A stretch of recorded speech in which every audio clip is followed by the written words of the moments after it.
نحمدہ ونصلی ونسلم علی رسولہ الکریم اما بعد اعوذ باللہ من الشیطان الرجیم بسم اللہ الرحمن الرحیم عسیٰ ان یبعثک ربک مقاما محمودا صدق اللہ العظیم وصدق رسولہ النبی الکریم الامین قال اللہ تبارک وتعالی فی شان حبیبہ ان اللہ ملائکتہ یصلون علی النبی یا ایہا الذین آمنوا صلوا علیہ وسلموا تسلیما اللہم صلی علی سیدنا و مولانا محمد وعلی آلہ وصحبہ سیدنا و مولانا محمد وبارک وسلم۔ محترم ناظرین و سامعین، آج کا ہمارا موضوع گفتگو ایک سوال کے جواب پر مشتمل ہے جو مجھے واٹس ایپ پر کیا گیا ڈاکٹر ذاکر نائک کی ایک ویڈیو کو لے کر اور مرزا جہلمی کی ایک ویڈیو کو لے کر اور دیگر ان کے جو فالورز ہیں ان کے جو میسیجز وغیرہ ہیں وہ اسکرین شاٹ مجھے بھیجے گئے کہ ڈاکٹر صاحب یہ لوگ شفاعت کے منکر ہیں، بھی کسی قسم کی شفاعت نہیں ہوگی۔ پھر وہ ڈاکٹر ذاکر نائک کا ویڈیو کلپ میں نے خود بھی سنا جس میں وہ یہ کہہ رہا ہے کہ کسی کی کوئی شفاعت نہیں ہوگی، کوئی شفاعت نہیں کرے گا، اور اسی طرح دیگر جہلا اس پر اپنی جو بھی تعویلات ہیں وہ پیش کرتے رہتے ہیں۔ اس پر مجھے کہا گیا جی ڈاکٹر صاحب آپ اس پر جواب دیں۔ آپ سے گزارش یہ ہے کہ اس پر تفصیل سے میں لکھ چکا ہوں، آپ اس پر دیکھ سکتے ہیں کہ اگر آپ مسئلہ شفاعت لکھیں یا شفاعت مصطفیٰ صلی اللہ علیہ وسلم تو آگے ڈاکٹر فیض احمد چشتی اردو میں لکھ دیں، گوگل پر سرچ کریں تو وہ مضامین تمام مکمل دلائل کے ساتھ آپ کے سامنے آ جائیں۔ آج کی اس مختصر سی ویڈیو میں چونکہ 10 سے 12 منٹ یا 15 منٹ میں مکمل تفصیل تو بیان نہیں ہو سکتی، چند باتیں آپ کے گوش گزار کروں گا، اور آپ سے یہ گزارش ہوگی تمام سننے والوں سے کہ پہلے بات کو مکمل سنیں، توجہ سے سنیں، اور سننے کے بعد آپ کا حق ہے، آپ کسی چیز کا جواب دلیل سے دینا چاہیں وہ آپ دے سکتے ہیں، بات دلائل سے ہونی چاہیے۔ گالم گلوچ سے مسائل حل نہیں ہوتے ہیں، نہ ہی کسی بات کو کہانیاں کہہ دینے سے بسا اوقات کہ کفر بھی ہو جاتا ہے کہ اگلا قرآن کی آیت پیش کر رہا ہوتا ہے آپ اس کو کہتے ہیں کہانیاں، اگلا حدیث پیش کر رہا ہوتا ہے آپ اس کو کہتے ہیں کہانیاں۔ تو یہ کس بدتمیز آدمی نے آپ لوگوں کو یہ سکھا دیا ہے کہ ہر بات پہ کہہ دو کہانیاں کہانیاں؟ تو خدا را اپنے ایمان کو بچائیں، اپنے ایمان کے متعلق فکر کریں اور سوچیں کہ اگر کسی مقام پر آپ نے قرآن کی آیت کو کہہ دیا کہانیاں یا حدیث پاک سنائی تو کہہ دیا کہانیاں، تو کیا آپ کا ایمان باقی رہا؟ یہ تھوڑا سوچا کریں، تھوڑا سمجھا کریں۔ اب آئیے شفاعت رسول صلی اللہ علیہ وسلم، نبی کریم صلی اللہ علیہ وسلم کا مقام تو بہت بلند و بالا ہے نا، میں تھوڑا سا عرض بھی کر دوں گا۔ نبی کریم صلی اللہ علیہ وآلہ وسلم کے امت کے علماء، صالحین، حفاظ قرآن، قرآن کے قاری، علماء، یہ سب شفاعت کریں گے۔ قرآن بھی شفاعت کرے گا، رمضان المبارک بھی شفاعت کرے گا، کعبۃ اللہ شفاعت کرے گا، جس مسجد میں اپنے محلے کی مسجد میں بھی آپ نماز پڑھتے وہ مسجد بھی شفاعت کرے گی۔ یہ حدیث مبارکہ سے ثابت ہے۔ سب سے پہلے قرآن کریم کی آیت جو میں نے پڑھنے کا شرف حاصل کیا، اس میں رب کریم نے ارشاد فرمایا عسیٰ ان یبعثک ربک مقاما محمودا، اے محبوب قریب ہے کہ ہم آپ کو مقام محمود پر فائز کریں گے۔ یہ مقام محمود کیا ہے؟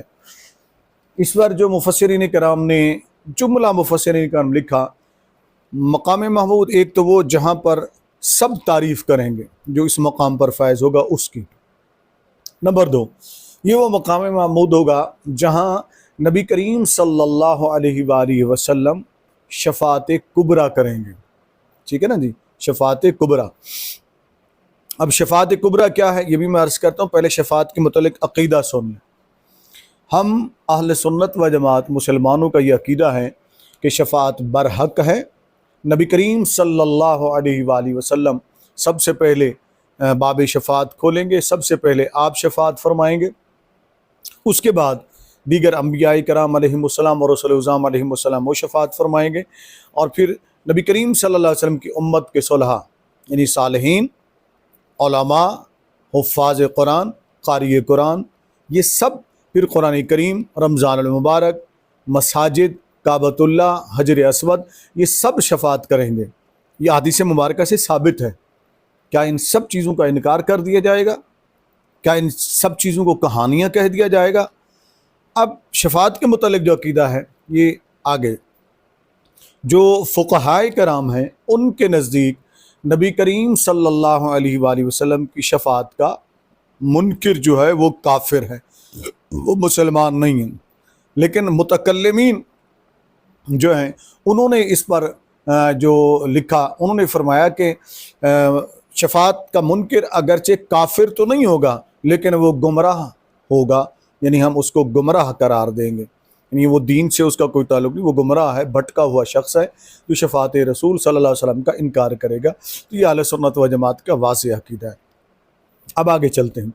شفاعت کبریٰ کیا ہوگی؟ سب سے پہلے نبی کریم صلی اللہ علیہ وآلہ وسلم قیامت کے دن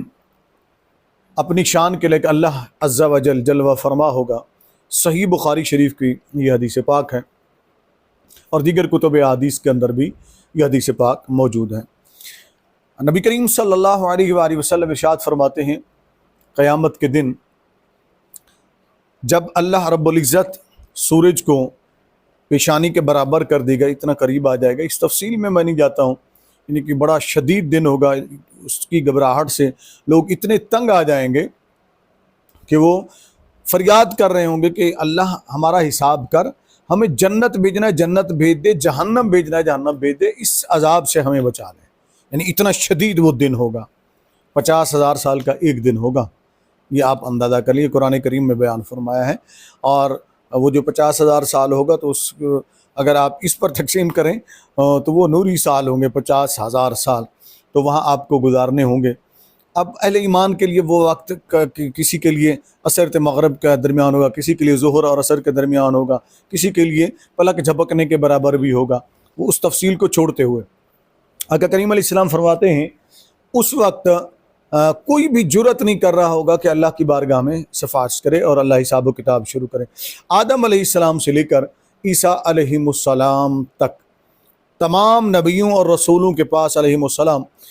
لوگ جائیں گے، یہ تمام امتوں کے لوگ ہوں گے، اکٹھے ہو کر جائیں گے اور ان سے جا کر کہیں گے کہ آپ ہماری سفارش کریں کہ اللہ رب العزت حساب و کتاب تو شروع کرے۔ یہ وہ مرحلہ ہوگا جو شفاعت کبریٰ شروع میں ہوگی۔ تو نبی کریم صلی اللہ علیہ وسلم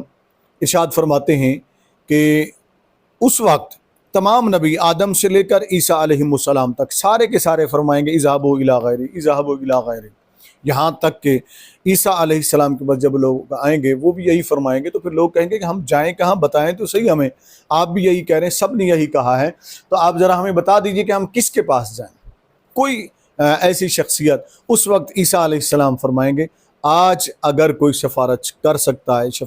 سکتا ہے تو وہ ہے محمد صلی اللہ علیہ وسلم۔ اذهبوا الی محمد صلی اللہ علیہ وسلم، اے لوگو محمد صلی اللہ علیہ وسلم کے پاس جاؤ اور وہ تمہاری سفارش فرمائیں گے، آج اس کے علاوہ کوئی سفارش نہیں فرمائے۔ یہ میں نے مختصر حدیث صحیح بخاری شریف کی آپ کو سنا دی، اور اسی حدیث کو علماء دیوبند میں سے دارالعلوم دیوبند کے محتمم اسد مدنی صاحب، انہوں نے ان کے خطبات کے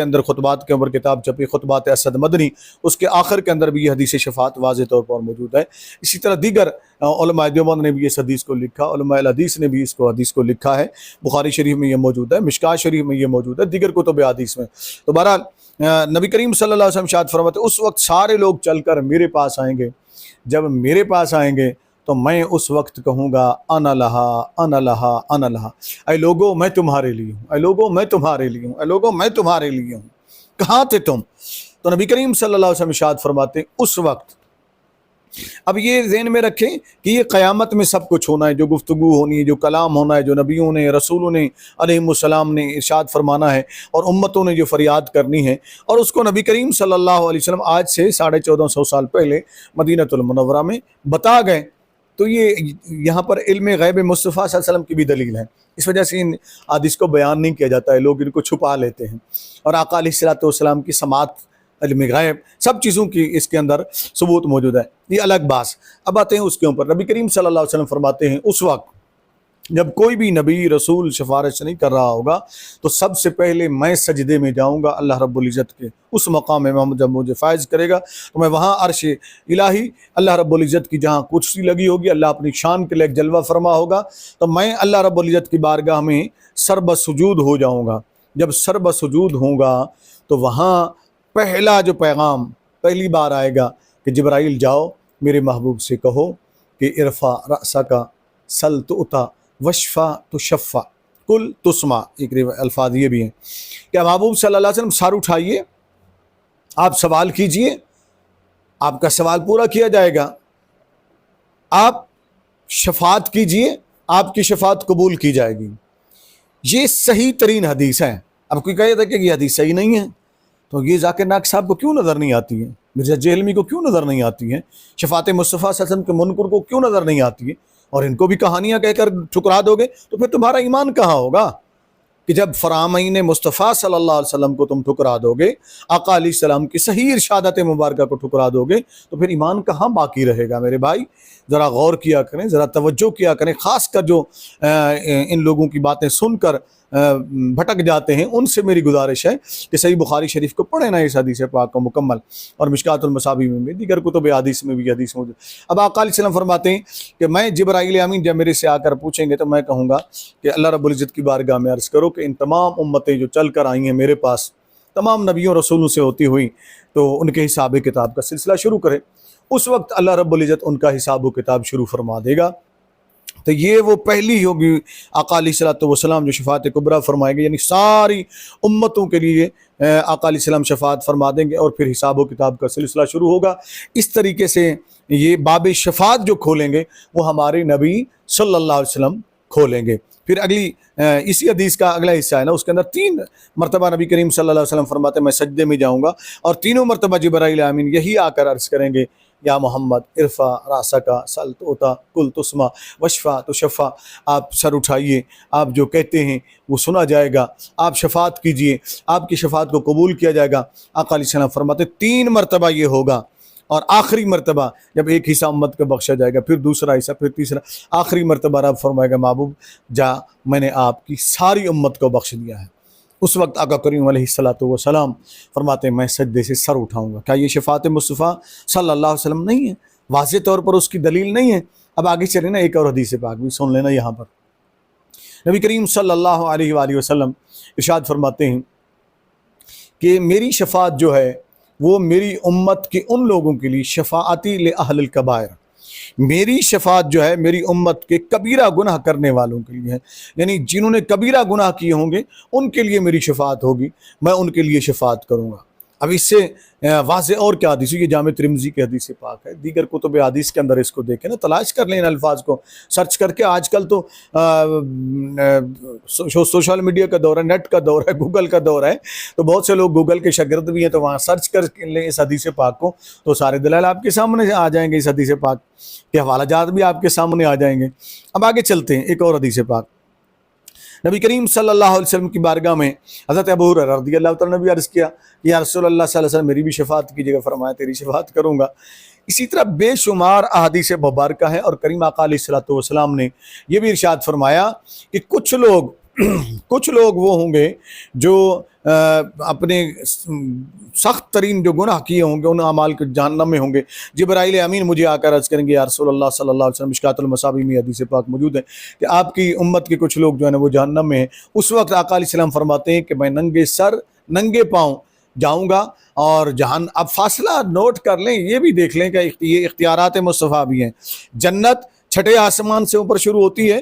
اور جہنم جو ہے تحت و سرا میں ہے، اور اس وقت یہ فاصلے نبی کریم صلی اللہ علیہ وسلم کے لیے کوئی حیثیت نہیں رکھتے ہیں۔ اس بات کو چھوڑتے ہوئے آقا علیہ السلام فرماتے ہیں میں جہنم میں جب جاؤں گا تو جہنم ٹھنڈی ہو جائے گی، اور جب جہنم ٹھنڈی ہوگی تو اس وقت اللہ تعالیٰ فرمائے گا محبوب اپنے جس امتی کو آپ چاہتے ہیں، ذرہ بھر بھی جس کے دل کے اندر ایمان ہے اس کو بھی آپ لے جائیے۔ تو اس طرح میں اپنے ان امتیوں کی سفارش کر کے وہ میری شفاعت کے اوپر جہنم سے نکل کر جنت میں آ جائیں گے۔ جامع ترمذی میں جو الفاظ ہیں وہ یہ ہے کہ